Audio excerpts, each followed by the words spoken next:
Bienvenue dans la chaîne des métiers, le podcast solidaire de Lafage, l'association française pour l'accompagnement des jeunes entrepreneurs qui ouvre les portes des carrières de demain.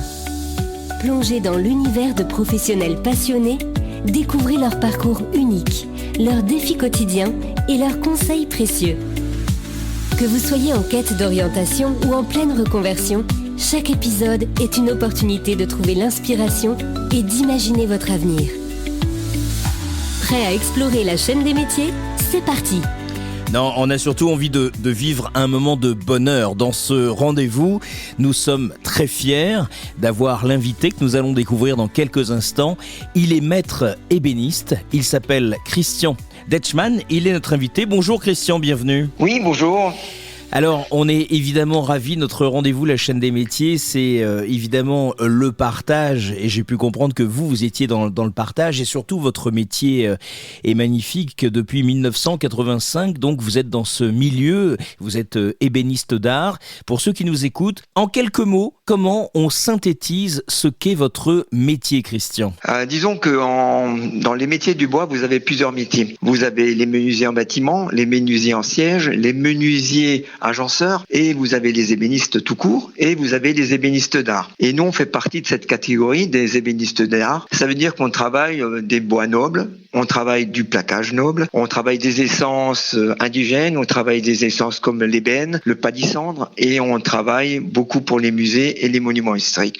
Donc c'est à partir de là que l'on se situe en ébénisterie d'art. À l'origine, vous étiez destiné à travailler dans le transport, me semble-t-il, comme votre papa. Qu'est-ce qui vous a donné envie de faire ce métier, justement, et quel a été votre parcours pour y arriver ? Alors disons que j'avais un papa qui était directeur d'une entreprise de transport, et comme ça se passe souvent dans les familles à l'époque, le fils ou la fille reprenait l'entreprise du père. Donc là, mon papa à l'époque m'avait dit il faut que tu fasses un CAP gestion comptabilité, et ensuite j'ai fait un bac gestion comptabilité, j'étais en fac de sciences économie, et là je me suis dit c'est pas un métier pour moi, parce que depuis tout petit j'avais envie de faire le bois. Et là je me suis dit il faut que j'arrête, et j'ai arrêté quand j'étais en phase terminale en économie en première année, et j'ai commencé à faire un contrat en plein formation chez un jeune artisan à Strasbourg. Et ensuite j'ai fait le CAP sur Mulhouse pendant 1 an, et ensuite j'ai fait la maîtrise en 87. Et depuis, je suis maître, et on est passé entreprise du patrimoine vivant en 2023. Oui, c'est un label qui est important et qui est un énorme gage de qualité. Pour en revenir un petit peu au parcours que vous venez de nous transmettre par rapport à votre papa, à contrario, Benjamin, lui, c'est votre fils, et lui, il a marché sur les pas de son père. Oui, donc on s'était dit avec mon épouse que de toute façon, on a 3 enfants, on a 2 garçons et une fille, on s'est dit on va les laisser faire. On va laisser choisir leur métier.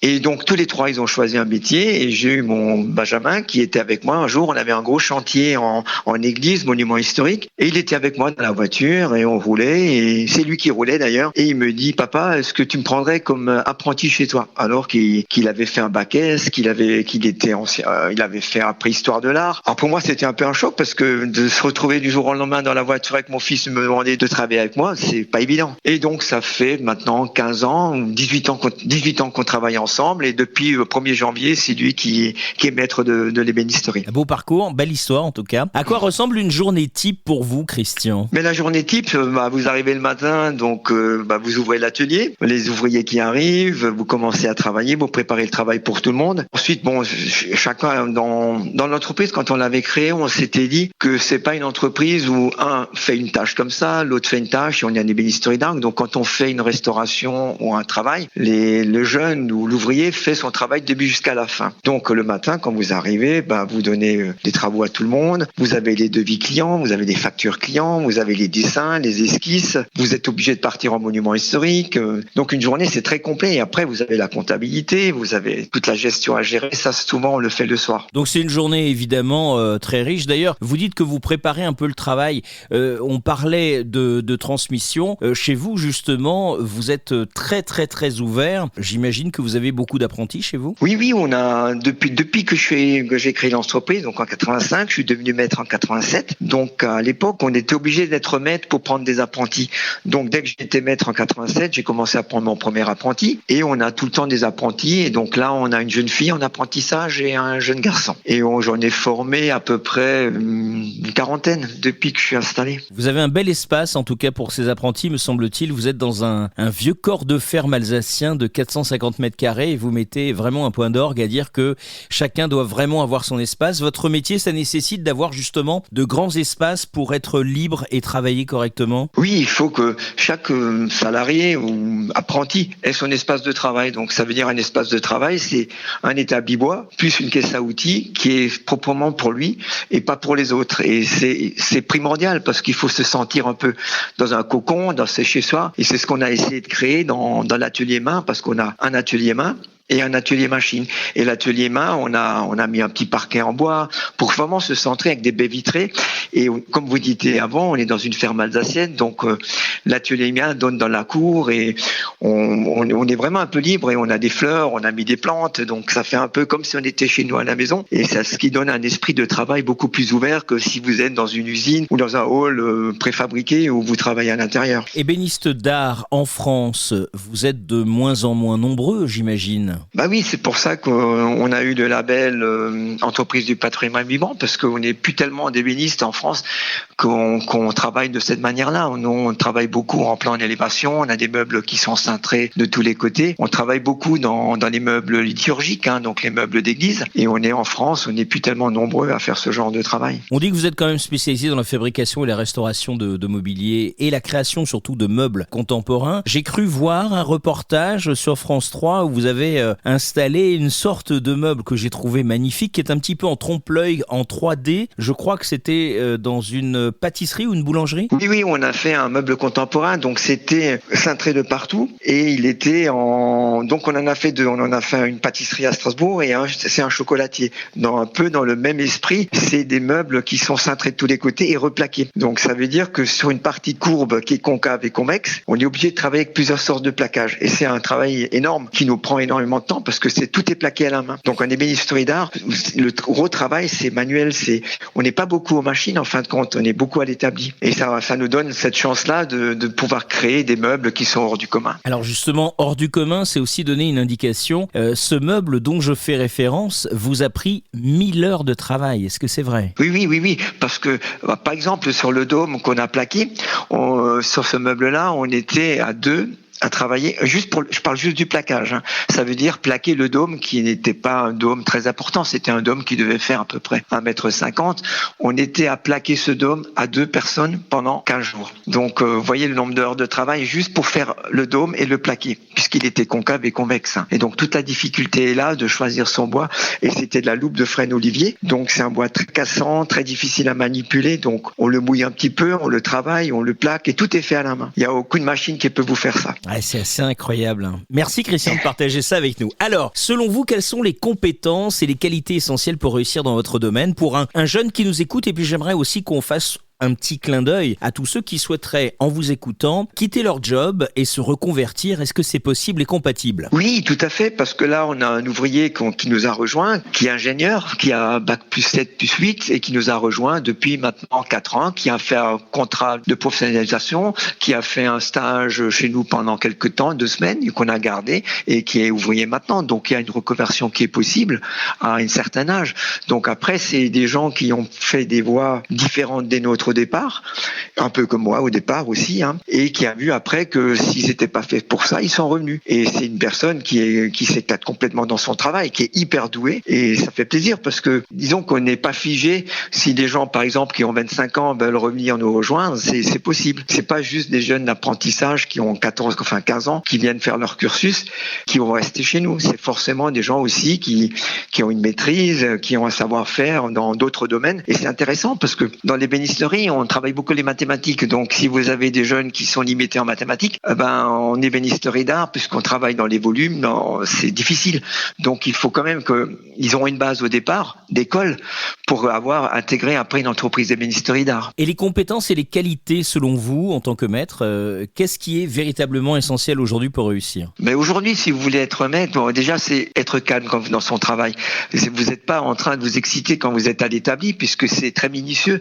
Donc, il faut être un calme. On est un peu dans sa bulle à chaque fois quand on travaille, parce que on est obligé d'une concentration, parce que c'est très fin, très précis. Donc, c'est des petites pièces, c'est des toutes petites choses à ajuster. Donc là, il faut vraiment une minutie tout le temps du travail. Est-ce que votre métier a évolué avec le temps ? Je veux dire, peut-être en matière d'équipement de machines. Et quelles sont les opportunités aujourd'hui qu'offre ce métier ? Avec les machines qu'on a aujourd'hui, moi je vois quand je me suis installé, on va prendre un exemple tout simple sur une scie circulaire. Vous aviez une scie qui était là et c'était tout. Aujourd'hui, vous avez une scie circulaire, vous avez un gros chariot, vous êtes un chariot qui est à 45 degrés, vous avez un peu, entre guillemets, l'intelligence artificielle qui se met en place, vous avez des touches numériques. Donc, c'est beaucoup plus facile aujourd'hui, disons, de travailler ce métier-là, puisqu'on a des machines qui sont plus performantes, plus compétentes. Et vous avez maintenant aussi des commandes numériques à 5 axes qui nous permettent de faire des meubles cintrés où vous avez un dessinateur qui est à l'intérieur, qui vous programme la machine et ensuite pose la pièce et c'est la machine qui fait la pièce. Donc, pour nous, disons que c'est un peu difficile parce que c'est des pièces après qui sont pas très chères parce qu'ils sont faits industriellement et qui sont cintrés aussi. Mais ils peuvent pas tout faire. C'est ce qui nous rassure. Mais ensuite, c'est vrai que c'est une facilité de travail aujourd'hui d'avoir ces machines-là. Ces nouvelles machines, ça veut dire qu'avec le temps, vous-même, il a fallu à chaque fois que vous puissiez vous reformer pour utiliser ces nouvelles technologies, entre guillemets, puisque vous nous dites qu'il y a aussi l'arrivée un peu de l'informatique et de l'électronique sur vos machines. Oui, enfin, disons que nous, l'informatique qu'on a sur nos machines, c'est des commandes. Et donc là, pour nous, ça va très bien parce que ça nous facilite la tâche. On a des machines marche avant, marche arrière qu'on n'avait pas avant. Donc, on a des porte-outils qui sont complètement différents. Donc, la sécurité est plus grande. Mais disons que pour nous, les machines qu'on avait au début et maintenant, on a une évolution. On arrive mieux à travailler, mais ça fait pas tout. C'est le savoir-faire qui compte. C'est pas parce que vous avez une bonne machine que vous allez faire un très bon ébéniste. Donc, c'est le bon ébéniste qui sait travailler manuellement. Comme vous savez travailler manuellement, vous savez travailler sur les machines. Et donc, avec les machines anciennes ou avec les machines nouvelles, on arrive à s'en sortir. C'est sûr que maintenant, vous prenez un menuisier agenceur qui a une machine commande numérique, 5 axes, il va vous faire des travaux qu'il ne pouvait pas faire avant. Et donc, ça, c'est intéressant pour ces gens-là qui font beaucoup d'agencement, qui font des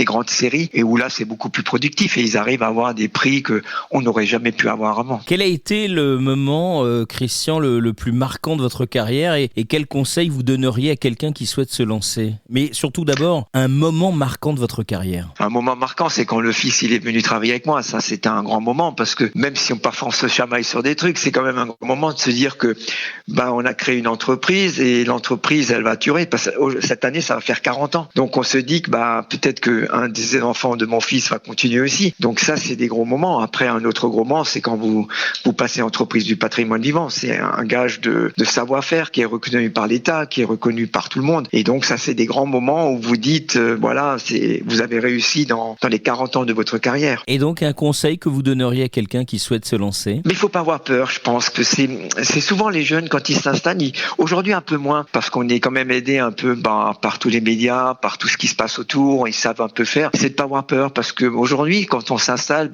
il y a la peur aussi de la conjoncture actuelle, le monde n'est pas très stable, et je pense il faut qu'ils se lancent, parce que moi je fais partie de la FREMA, des métiers d'art, et on a beaucoup de jeunes qui se lancent, des très bons jeunes, donc ça fait plaisir, parce que c'est des jeunes qui ont envie, qui n'ont pas forcément appris ce métier-là, mais qui ont, par la transmission de savoir-faire, rentrent de ce métier, donc il n'y a pas d'âge, il faut laisser vivre son choix et il faut le faire. Il ne faut pas rester de dire, j'ai appris un métier, et avec ce métier, je vais faire toute ma carrière. Non, si vous avez des dons, mais ça se voit quand on a des dons, même en peinture, en n'importe quel métier, vous avez des dons, il faut les prendre, ces dons, et il faut oser. C'est surtout oser, je pense que beaucoup de personnes sont très douées, le savent, mais n'osent pas. Et ça, c'est frustrant parce que pendant toute leur vie, ils vont travailler dans un domaine qui les intéresse pas. Et je pense qu'il faut oser. Et quand on ose, après, je pense que on s'épanouit. C'est ça que j'ai fait aussi plus tard. Mon fils a fait. Et l'ouvrier qu'on a aussi. Et c'est après des gens qui sont heureux dans ce qu'ils font et qui arrivent le matin au travail et qui sont heureux.